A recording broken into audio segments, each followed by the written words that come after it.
Border War, c'est une grosse OP internationale. C'est une chaîne de commandement, c'est plus de 3000 joueurs. C'est un challenge personnel. On y retrouve des véhicules terrestres comme des véhicules aériens. Des tentes de bouffe, de matériel airsoft. Une partie dans un autre pays, tu joues pas à domicile. Ça reste quand même le Saint Graal pour tout joueur d'airsoft européen. C'est vraiment de la grosse bagarre avec plein de gens. La promesse derrière d'avoir une OP en continu, roleplay 1000 sims. C'est une métaphore, mais on donne un stylo à chacun des participants, à chaque responsable de groupe, et bien la possibilité d'écrire la suite durant 48 heures. Faut pas aller là-bas avec l'état d'esprit je vais faire du kill, je vais faire du kill, je vais faire du kill. Forêt sombre, un peu mousseuse, c'est des reliefs très différents. Enfin, il n'y a pas beaucoup de reliefs, mais par contre, c'est des paysages très différents. Il y a une sensation de liberté, d'effet un peu bac à sable où tu es le héros de ton histoire, en grosso modo, hein, c'est à peu près ça. En résumé, pour moi, Border, c'est l'événement airsoft à faire au moins une fois.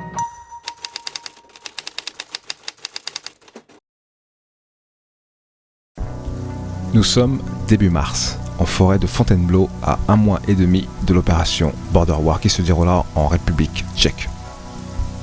Le terrain où aura lieu cette opération s'étale sur plus de 700 hectares. Il est légitime de se poser la question du physique nécessaire pour affronter ce terrain dans des conditions encore inconnues. Est-ce qu'il y aura de la pluie? Est-ce qu'il va faire chaud? Est-ce qu'il va faire froid? Impossible de le prévoir à ce stade. Ce dont je suis sûr, c'est que je porterai environ 16 kg d'équipement, du caleçon au point rouge de ma réplique. Fredo de la Team First décide d'organiser une marche de cohésion au Ban Saint-Boss. C'est le nom du parcours. Environ 15 km de parcours sur 800 mètres de dénivelé. Ça monte 25 fois, ça descend 25 fois. Le Ban Saint-Boss quoi. Quand certains parlent de préparation physique, je parlerai plutôt d'état des lieux. Réaliser ce parcours me permet de me faire une idée précise de ce dont je suis capable. Le parcours de Ban Saint-Boss, qualifié comme étant difficile, est pour moi un bon indicateur sur ma capacité physique à l'instant T. Suite à ce parcours, une préparation physique peut débuter, se basant sur les faiblesses qu'on aura constatées. Me concernant, le verdict est sans appel. Je dois emporter moins d'équipement, soit perdre du poids. Le but, soulager mon genou gauche. Il couine comme une vieille porte en bois et il est douloureux en descente. À chaque pas, à chaque choc, j'ai une douleur aiguë. Il me reste 1 mois et demi et je n'ai pas le temps d'avoir une activité sportive régulière la semaine. Travailler devant un ordinateur ou derrière mon volant, c'est ce que je fais tous les jours. Je décide de réduire mon apport calorique journalier. Je descends à 1500 calories par jour pendant 1 mois et demi. J'ai perdu 6 kilos.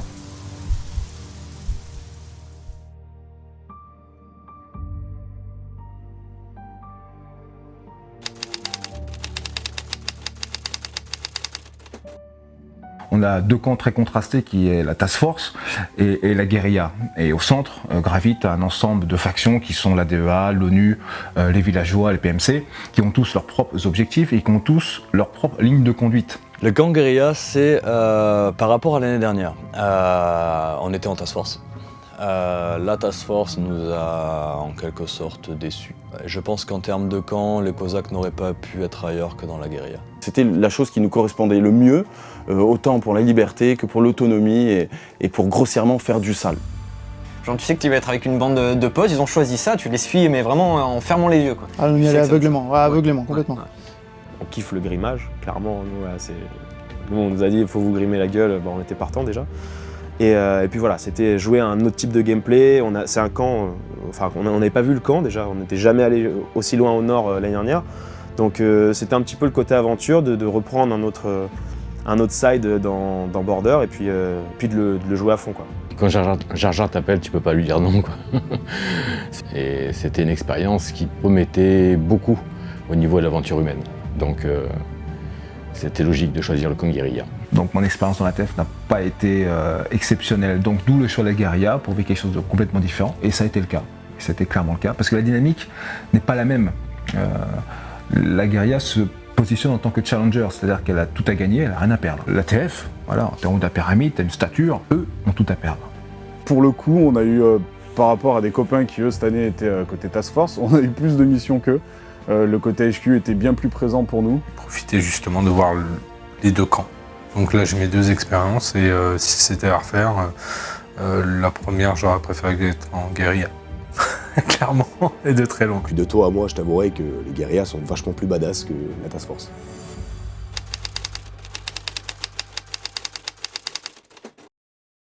Les French Cossacks, qu'est-ce que c'est? Moi, pour moi, les French Cossacks, tu vois, c'est tu t'es mis de la sauce piquante quand t'as bouffé ta pizza et tu t'es mis le doigt dans l'œil, tu vois. C'est de rassembler plusieurs équipes complètement différentes qui ne se connaissent pas ou très peu et parier sur le fait que tout va fonctionner les uns avec les autres. On a poursuivi les rencontres au travers de différentes OP privées, tout ça. Où on a pris le risque de faire rencontrer des équipes, pour le coup Fredo de Paris, et moi des équipes du Sud.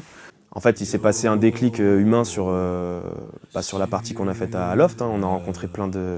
la Punisher, la First, la B23, etc. Et en fait, il s'est passé quelque chose. On a rencontré Tonton aussi. Il s'est passé quelque chose d'humain à ce moment-là, d'un sentiment qui prédominait de « Oh putain, l'airsoft, ça peut être ça peut être super respectueux, ça peut être apprendre à connaître des nouvelles personnes, il n'y a pas de camp, etc. » Et c'est devenu Nord-Sud, on s'en branle, quoi. Nous, on veut retourner à Border, et puis on veut que vous en soyez. On veut monter un gros truc, on veut un platoon, puis ça s'appelle les French Cossacks. C'est simple, tu rassembles la crème de tous les pégus, de tous les glands et de la connerie et de l'airsoft français. Et il y aura certainement les Cosaques à Border War 11, les Cosaques à Berguette, les Cosaques au ski à la plage, les Cosaques aux courtes pailles. J'espère que vous allez bien, c'est Jim. Alors, nous sommes vendredi, il est minuit 15 et nous sommes samedi 7 avril. Dans une semaine, dans moins d'une semaine, je serai sur le top départ de Border War, l'opération qui a lieu en République tchèque, comme tous les ans. J'ai un problème de matos, puisque j'ai ma gearbox, pour ceux qui me suivent sur les réseaux sociaux, qui m'a lâché. Voilà, c'est la gearbox de ma M4 GP. Tu vois là, j'ai une fissure en fait qui parcourt tout le bas de la gearbox, tout l'avant. Donc c'est un problème qui est fréquent sur des gearbox de type V2 lorsque tu joues beaucoup, voire uniquement en semi, ce qui est mon cas. Et tu as bien vu comment je tartine en semi, donc c'était prévisible, c'est arrivé, seulement je ne m'attendais pas à ce que ça arrive à une semaine de Border War.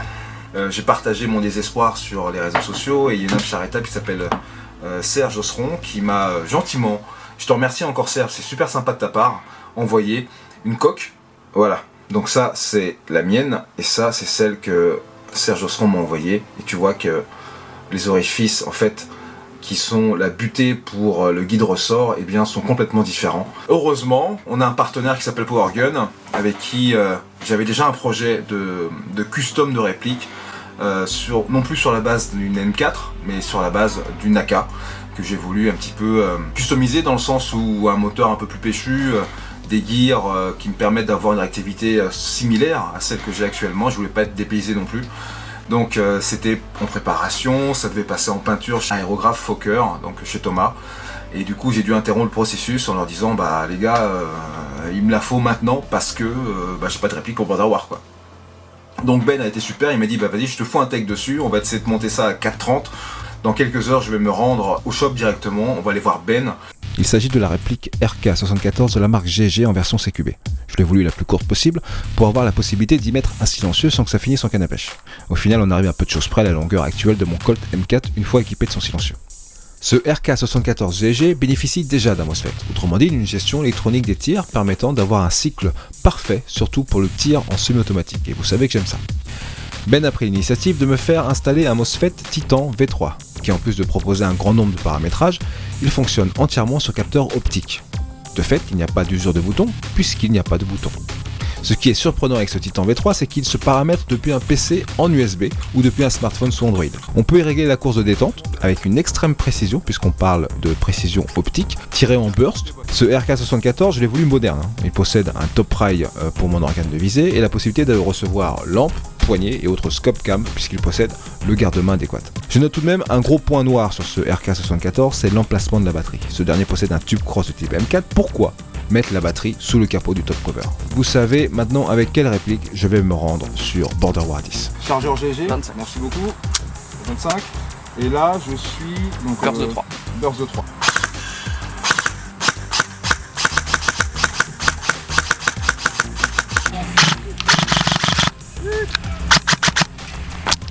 Je suis un sec. À gauche les filles.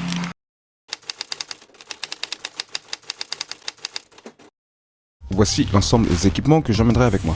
Dans ce sac à dos, l'AK séparé en deux parties avec l'ensemble des outils pour le remontage, un LiPo Safe Ag avec 2 batteries à l'intérieur, un ensemble UF Pro, un sac de couchage Carinthia, un poncho de la marque Helicon, des lunettes Univette avec 3 verres, un leg panel de la marque Speed Gear, un gilet Tactec de la marque 5.11, une radio Bofeng, un oreiller, 3000 billes en 0.28, 3000 en 0.28, 0.25, encore 3000 en 0.28, gaz Nuprol, une tonne 4 places, des chaussettes, un bonnet, gants, le drone DJ Spark avec 2 batteries, l'ensemble de mes caméras de jour comme de nuit, des réslans, des piles, du double face, une batterie banque, un hydrapack, un t-shirt MSK, des caleçons, un autre t-shirt, des chaussettes, un gilet jaune, déodorant, dentifrice, lingette, mouchoir, brosse à dents, beurre de cacahuète, lampe, duct tape, des pompes propres pour le retour et le tout devra rentrer dans ce sac 5.11 SOMS, sans oublier la checklist.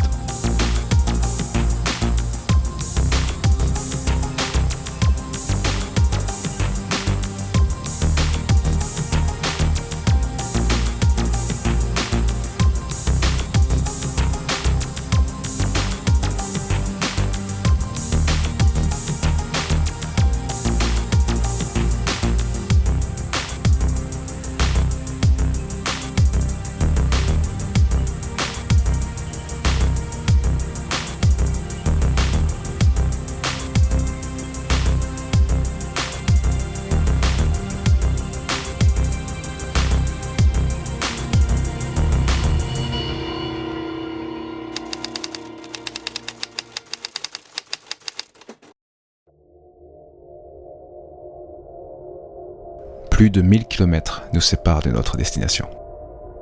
Nous nous rendons à Tuan, un petit village non loin du terrain où aura lieu l'opération Border War 10. Nous sommes 3 au départ de la région parisienne. Séraphin, Skynox et moi. On doit retrouver quelques gars du sud de la France dans une auberge, en République tchèque. Une partie des gars avec qui nous allons partager cette expérience. Nous rejoindrons cette auberge par la route, mais par chance, le loueur de véhicule nous a surclassés. Au lieu d'un monospace, nous obtenons un 9 places avec un coffre immense que Séraphin s'est empressé de remplir. Nous devions initialement partir en avion, mais notre organisation tardive et nos emplois du temps respectifs nous contraint à faire au plus simple. Nous partirons donc en voiture. Ce qui ne veut pas dire le moyen le plus sûr. En effet, nous allons traverser l'Allemagne et ses lois strictes sur le transport des répliques d'armes. Nous avons conscience que si nous sommes contrôlés, c'est la fin de l'OP avant même qu'elle ne commence. Cela nous génère une angoisse qui ne partira qu'une fois la frontière avec la République tchèque franchie. Nous arrivons dans la nuit de mercredi à jeudi, sans encombre. Avec nos répliques, aucun contrôle, tout va bien. Il est à peu près 4h du matin et Border War ne commence que dans quelques heures, mais nous sommes déjà débiteurs en heure de sommeil. On découvre une grande chambre dans cette petite auberge plantée au milieu de nulle part. Pas d'accueil de personnel, pas de remise des clés automatisée ici, la porte est simplement ouverte et personne ne nous demande quoi que ce soit. On décide de visiter les lieux à la recherche d'un bar en self-service que Chipo nous indique au téléphone. Bon, sauf qu'il dort et on l'a pas trouvé. On trouvera le bar le lendemain. Dommage, c'était l'occasion de savourer un petit whisky avant de se rabattre sur les bières sans alcool de Border War. Nous profiterons une dernière fois d'une bonne douche chaude avant 5 jours à patauger dans notre sueur avec les mêmes habits crasseux, mélange de terre et de transpiration, bref. Le seul problème, on n'a pas de gel douche. Et ce fut notre première mission avant même que l'OP commence, trouver du gel douche. La nuit fut courte, mais le temps est magnifique et les températures douces. On a une grosse journée, on doit monter le camp, mais avant cela il faudra amener le véhicule jusqu'à notre camp qui se trouve à l'autre bout du terrain. On salue enfin les copains du Sud, déjà rencontrés sur l'opération Nerfs de la guerre, souvenez-vous. On fera le trajet en convoi jusqu'à Border War, mais avant, petit café, sous le soleil, en partageant notre enthousiasme collectif à l'idée de faire cette OP tous ensemble. À ce moment précis, je ne sais pas encore qui compose le squad que je devrais diriger. Enfin, je connais la liste des noms, mais c'est seulement maintenant que je peux mettre des visages sur les noms. Il est presque 8h et il est temps de s'activer car passé une certaine heure, nous ne pouvons plus prendre nos véhicules pour accéder à l'autre bout du terrain où se situe le camp des guérillas, le camp auquel nous appartenons. À ce moment précis, je me dis également qu'il va falloir que je remonte ma réplique que j'avais démontée au préalable en cas de contrôle. Il faudra également passer au chrony, il y aura une queue immense, j'imagine, idem pour les inscriptions, donc on a encore beaucoup de logistique à régler avant de pouvoir se poser tranquillement sur le camp. Juste avant d'arriver, on décide de retirer des couronnes, c'est la monnaie locale. Ainsi on pourra s'acheter des tonnes de saucisses une fois sur le terrain. Malheureusement, le distributeur a décidé de ne parler qu'en langue locale, même pas en anglais. Il faudra s'aider de Google Traduction pour être certain de ne pas vider son compte courant.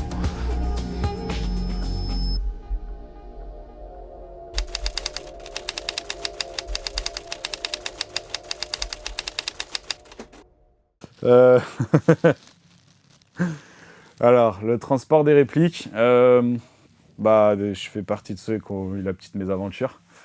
Nous, on est parti en voiture, voilà, parce que financièrement, on ne pouvait pas se permettre de prendre l'avion, pour le coup. Transport des répliques, c'est délicat parce que y a l'Allemagne. Et l'Allemagne, c'est pas les mêmes législations qu'en France. On le savait très bien. On est passé à l'aller. Et au retour, erreur de GPS. Et puis on se retrouve dans l'entonnoir de la frontière Autriche-allemande. En fait, on a raté la dernière sortie, tout bêtement. Donc on croise les doigts et puis on s'est dit, allez, pas le choix, de toute façon, on y va, on verra ce que ça donne. On se fait arrêter, forcément, hein, on passe pas. Ils nous disent d'aller sur l'espèce de tunnel pour se faire contrôler. Et puis on essaye le tout pour le tout. Hein. On leur montre le GPS qui prouvait qu'il fallait faire demi-tour. On leur fait comprendre qu'on veut pas rentrer dans leur pays. Ça passe pas. Ils nous demandent de vider le coffre. Ils tombent donc forcément sur les répliques qu'on leur avait annoncées. Mais bon, on reste quand même d'âmes cosaques. Et on tape des barres de fou rire dans la garde à vue. Mais on a tout perdu. Enfin, en tout cas pour ma part. Voilà, plus de PA, plus de répliques. Bon, c'est que du matériel après. Hein. C'est pas non plus grave. Ça fait partie de mon aventure Border War, on va dire, voilà. Ne passez pas par l'Allemagne, les gars. On vous le valide, on le savait déjà avant, mais là, faites-nous confiance. Passez pas par l'Allemagne, ça fait mal.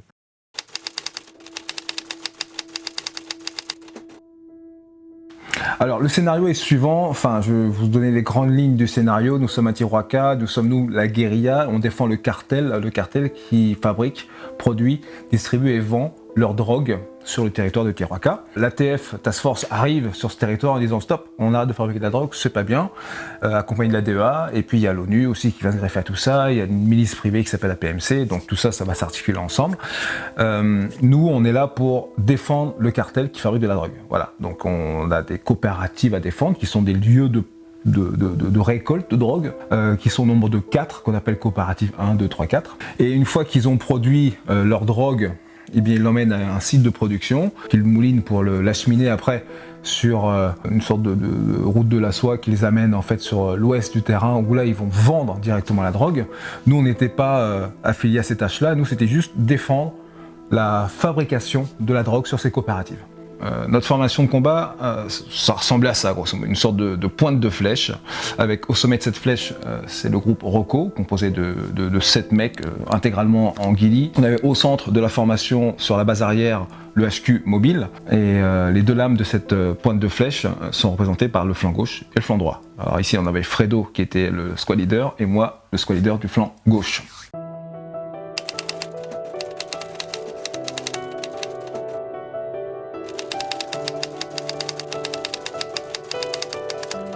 La fabrique, c'était la première mission, donc la première.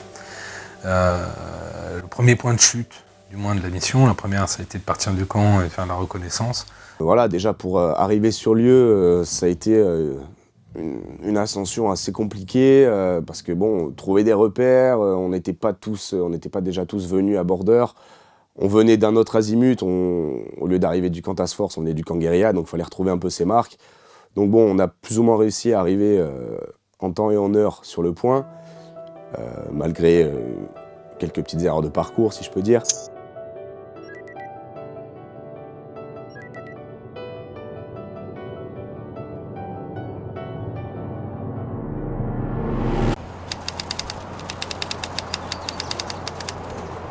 On a des récos d'une autre faction qui nous ont rejoints. C'était nos gars? Ah putain, je les reconnais pas. Moi je vois que des buissons, mon gars. Lui, je sais pas qui c'est. Bref. Bon, on est obligé de faire une temporisation pour qu'on se remette carré sur la carte. Là, ça devient n'importe quoi. Ok, tonton pour Chipo, on reprend la marche, tu prends bien tes gars sur le flanc gauche. Et Fredo pour Chipo, on fait la même, on reprend la marche, tu prends bien le flanc droit, terminé.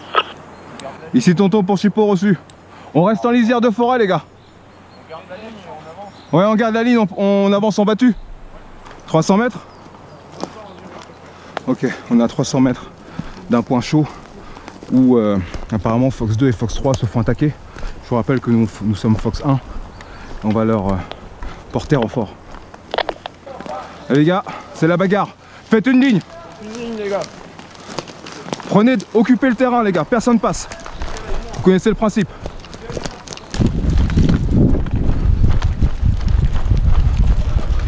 Attends, il y a Fox 3 qui est accroché là-bas. Ouais, un peu plus loin. Mais nous, notre récolte, elle est là. D'accord. Nous, notre but, comme on a C'est dit. défendre ça. Voilà, défendre la récolte, c'est là où on s'est reposé. On s'est posé. FG, rassemblement. Qui va à gauche, qui va à droite? 1. Je vais aller tout droit, moi, je pense. Ok, 2. Extrême gauche. Ok. Allez, action les gars. Identifiez bien votre tiré les gars. Pas de team kill hein. Donc ce qui s'est passé, c'est qu'en fait, à une 100-150 mètres de notre objectif, il y avait un énorme carrefour, un axe principal à l'est de la carte. Et en fait, on a envoyé donc Chipo, qui a pris tout le reste du groupe, à l'orée de ce carrefour pour vraiment tenir une ligne de front à 100-150 mètres de l'objectif. Un carrefour entouré de champs, de forêts, de forêts, de forêts. Voilà, si on devait diviser le carrefour en 4, voilà, donc ici j'ai mon carrefour qui est comme ça, j'ai du champ, forêt, forêt, forêt. Nous on était positionnés là et là, sur ce carrefour. Donc on voit arriver de façon sporadique quelques petites factions de ricains, voilà, pas très nombreux, hein. On se demande pourquoi d'ailleurs, ils arrivaient par 5, 6, 3. On a essuyé une première vague de task force très légère, c'était vraiment ridicule. Petite vague, on la repousse, ça revient, on repousse, ça revient, on repousse. Et à un moment, on voit arriver 5-6 gars dans le champ, alors dans le champ carrément à découvert. On voit quelques casques passer. Donc les casques à Border War, bah, c'est la task force. Hein. C'est limite s'ils se donnaient pas la main, ils chantaient en avançant. Donc là, on se dit, bon, qu'est-ce qu'on fait? Je regarde Fredo, il me regarde, il a les dents comme as. On mène un assaut sur eux, avec le chant des Cosaques en même temps, avec l'écho qui voilà, sur toute la forêt. Ça résonne de partout, même les copains de la Reco qui étaient à quelques centaines de mètres derrière, ils disent putain les mecs. On entend des hurlements au fond de la forêt et on entend le chant des French Cosaques. Un moment inoubliable, j'en ai des frissons rien que d'en parler. Ils sont complètement... Ici, tonton pour Chipo, autorisation de les engager. Ils ont aucune chance de s'en sortir. Ok, ils sont en plein milieu du champ. Si on sort de la forêt, qu'on les engage, ça peut être pas mal. Les gars, on sort de la forêt, on les engage. Ok? À mon signal. 3, 2, 1, go!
Celui-là, tu l'as.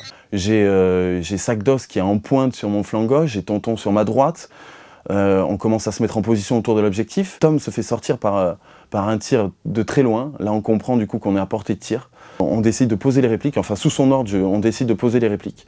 D'aller essayer de le chercher parce qu'on pensait que ça pouvait le faire. Bon, c'est un mec de mon squad quand même, fait chier. Donc je me suis dit, il faut que j'y aille. J'ai un peu oublié que j'étais squad leader pour le coup. Je regarde Bragg sur la droite, je fais Bragg, compte à rebours, à 3 on y va. On me prête un PA, je vérifie qu'il est chargé, et puis je donne le compte à rebours à Bragg. Voilà, 3, 2, 1, puis là on court. On court sur, pas grand chose, 20 mètres, un max. On arrive sur Sakdos, on prend chacun un aisselle, et puis à un moment je sens un... Tonton tombe sous les balles, enfin sous les billes pour le coup. Là je comprends, je continue à traîner un peu Sakdos sur quelques mètres, je comprends que Tonton l'a lâché. Je m'effondre et donc là automatiquement le Sakdos chute parce qu'il a qu'un seul point d'accroche du coup et, au lieu de 2 et ça entraîne Bragg dans sa suite. Je me jette au sol, j'essaye de revenir sur Sakdos pour le stabiliser. Là je me prends, je pense, le même tir de la même provenance. Donc les deux sont à terre, enfin on est 3 à terre quoi. Mes gars ripostent Là, je comprends que ça va être compliqué de venir nous chercher. Donc, tant bien que mal, vous réussissez à nous extraire. De là, malheureusement, je perds mon bras gauche dans l'histoire. Je crois que Tonton aussi perd son bras gauche. Et là arrive Rogs, qui est notre médic, et qui me demande où est-ce que j'étais touché. J'ai dit j'étais touché à l'épaule. Choisir un chiffre entre temps et temps, je me souviens plus. Choisir un chiffre, bon, ça va. Blessure légère, ce qui veut dire que je vais pas retourner au camp. Parce que la hantise, c'est qu'ils me disent blessure grave, t'es mort. Qu'est-ce qui se passe là? Qu'est-ce qui se passe? C'est un gars de quelle squad? C'est un gars flanc gauche ou quoi? Putain. On avait dit objectif 0 blessé les mecs.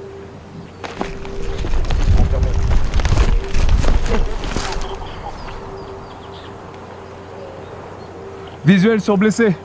Je vois rien autour les gars. Médic, combien de gars pour l'extraire quand t'es touché au torse? 2. Tonton pour Chipo, j'ai un médic à côté de moi. Négatif, négatif. On a Rox de chez moi qui est médic. Ok, reçu. Bragg, on va l'extraire. Sous le bras, un bras chacun. On le tire la tête dans le sens de la marche, les plaies arrière. Et on le traîne comme ça. Attends le feu vert. Filme-moi ton PA. Un PA les gars, un PA, un PA. Merci. Ok, 3, 2, 1, action.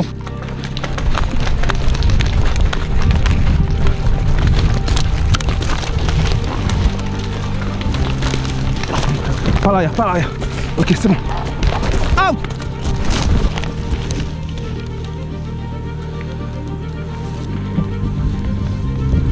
Out.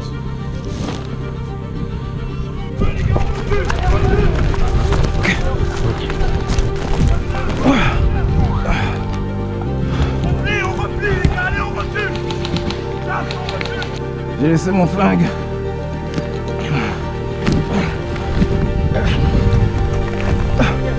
Ah, mon flingue il est resté sur le terrain.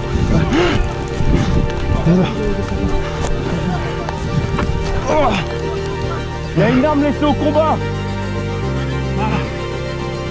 T'as récupéré? Super, merci les gars. Mon PA il est resté là-bas. Le PA il est resté là-bas. Le PA? Combien de mètres? Là où j'étais initialement. Qui a récupéré Tonton?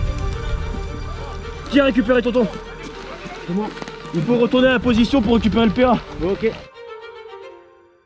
Donc il me met une attelle, donc il me casse un bout de bois, je sais pas où il le trouve, enfin, une fois en même temps c'est pas compliqué. Il me le pose ici, tac, bandage pour faire tenir le tout. L'incident c'est que je peux plus utiliser ma main droite. Les deux. Épaule, ouais. Épaule arrière. Droite. Droite. Droite. Un chiffre entre 24 et 28, 25. La balle a ricoché, vous avez rien. Sévère. Fixation. Putain. Oh putain, une attelle. Ce soir. Jusqu'à ce soir. Jusqu'à ce soir. Les gens que tu meurs. Merde. Oh putain. Ouais, franchement, je vais me jeter sur une mine, ça va être vite fait. Tiens, on prend une attelle. Tu veux un bout de bois? Quoi? Tu veux un bout de bois? Ouais. Ah non, c'est sérieux?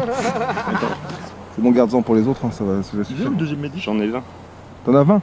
Ouais. Enculé, je vais ressembler à une momie. Vas-y, continue.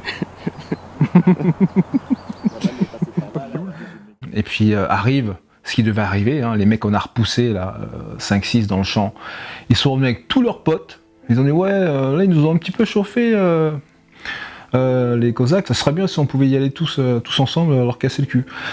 C'est ce qu'ils ont fait. Je crois qu'il y avait à peu près 2 compagnies au moins, environ 200 personnes. C'était la folie. On commençait à perdre des mecs, on savait qu'en perdant ces mecs-là, ben, en fait, on ne viendrait pas les chercher, quoi. Donc on a replié un peu en tiroir sur des zones, il y avait la Rocco qui était restée en arrière, là ça commence à se taper, enfin, c'était assez épique, hein, c'était vraiment la course, on replie de 100 mètres, quoi. Et en fait, bah, évidemment, on s'est fait flanquer, et de là, on comprend, la Rocco nous explique que passez pas par là, ça pue. Rafale, là, je crois que j'ai pris une rafale jambe-épaule.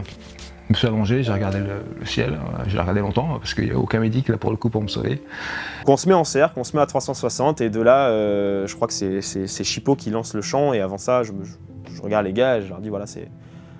Je sais plus ce que je leur ai dit, mais un truc du genre, bah c'est... Ici on tombe quoi. Ici on tombe, il faut gagner du temps pour le dernier aller-retour.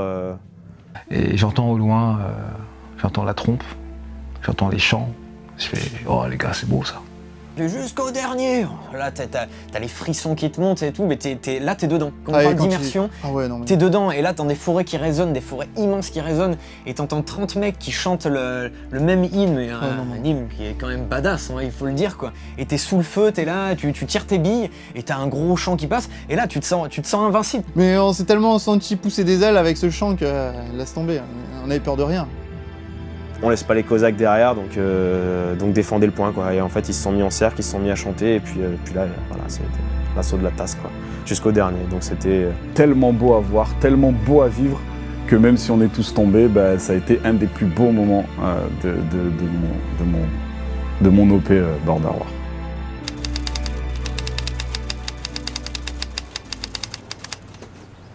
Allez, on va suivre Foxtrot 2. On va push avec eux. Flanc gauche, on décroche. Allez les gars!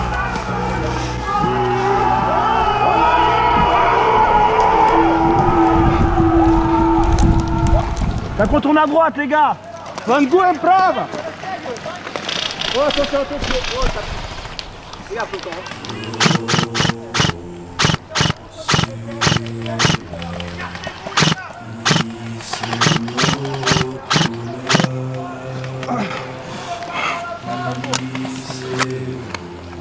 On va voir, ça contourne par la droite, ça contourner par la droite.